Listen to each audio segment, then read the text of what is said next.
Hello, church. So today is our devotional for Tuesday, June 10th, as we continue in Psalm 78. This is part 3. I think we'll be doing a total of 5. It makes me wonder when we hit Psalm 118, which is by far the longest. How many times I'm going to need to split that up? We'll spend 2 weeks on Psalm 118. The reminder from the last 2 sessions. So this is a psalm where they are reciting the history of Israel as a way of calling people to faithfulness. We did a couple sections out of James Mays, and I'll share one more of his pieces. Really neat segment on Torah, Torah, which you might have encountered before, and kind of this duality of Torah being learned from our fathers and mothers in the faith, as well as from the scripture, the Torah, which is the first 5 books in the Old Testament. So we'll tackle some of that for you now that I've told you about it, and then I'll actually read it to you.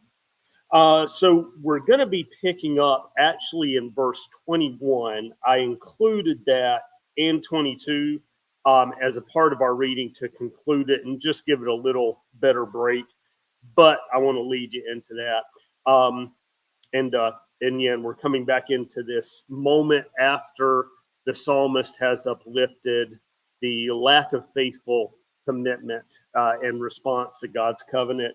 And now we get God's response from the NRSV.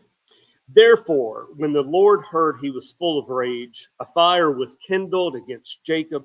His anger mounted against Israel because they had no faith in God and did not trust his saving power.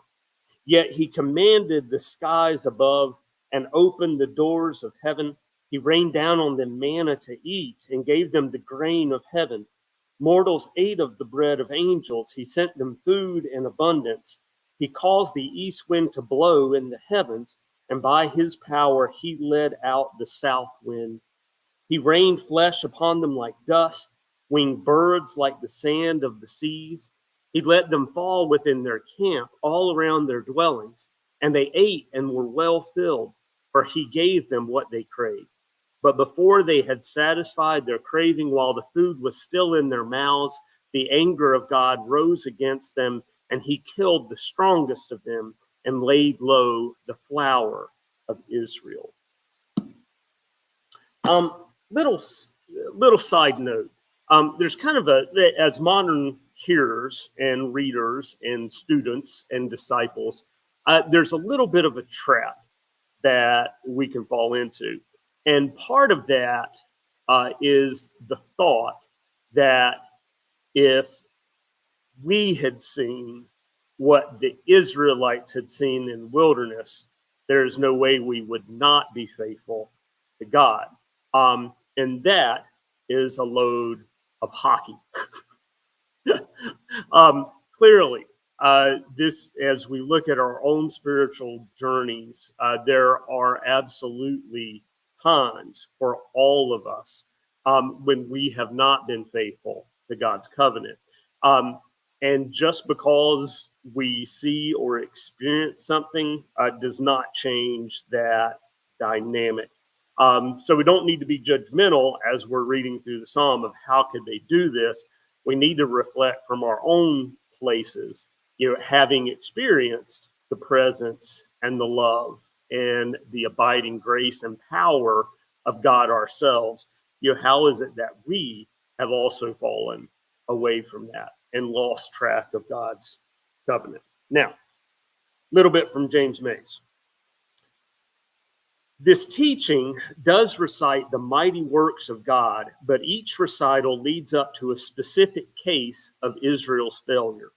And the instruction turns on these cases as negative examples of what the audience should not be like. You might have heard the phrase, do as I say, not as I do. You know that one. The way of God and the way of the ancestors or the Hebrew fathers are woven together.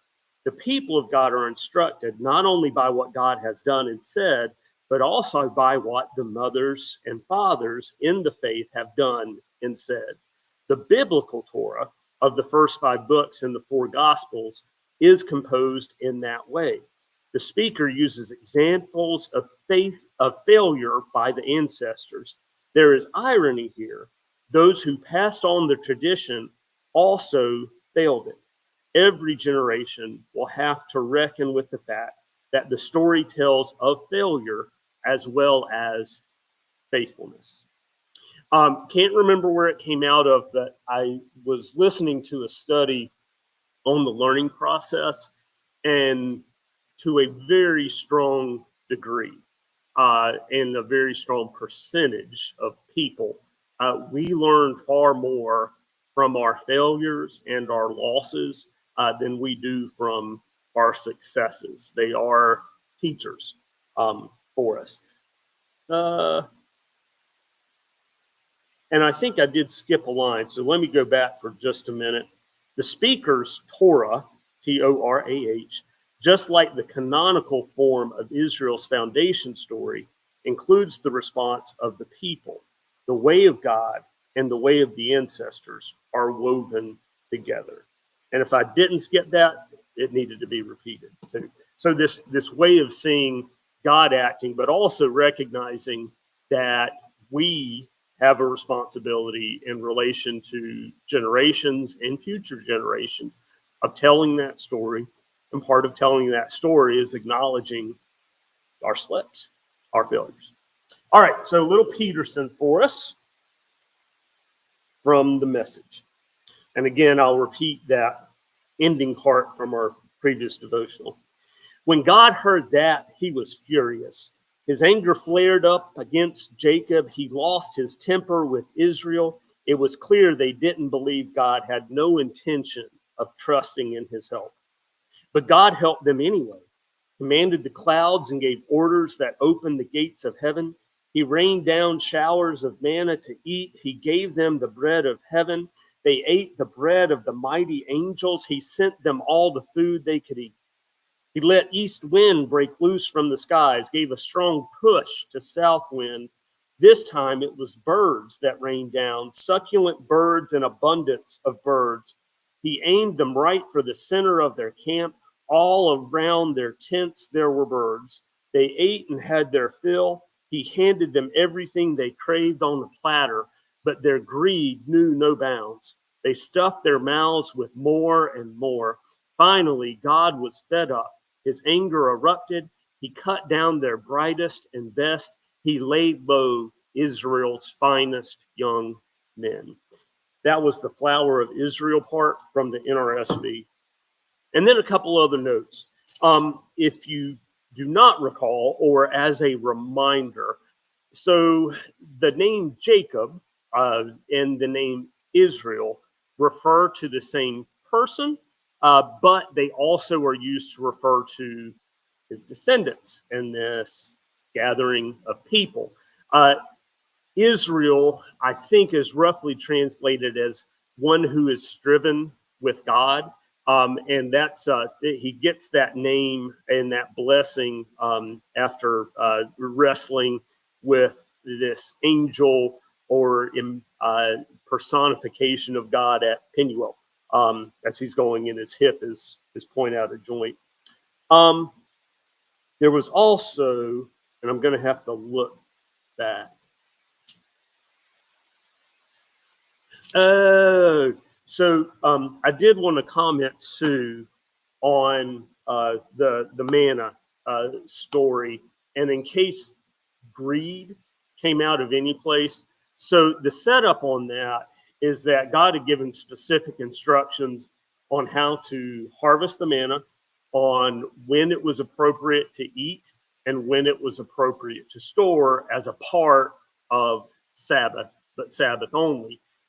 And so we see people just starting to consume all that they can, which is mentioned in the psalm. And inherently, that consumption is an affront to God because they are not trusting in God to continue providing. They're trying to take advantage of everything they can take advantage of in that moment. Interesting, and some good lessons for us as well.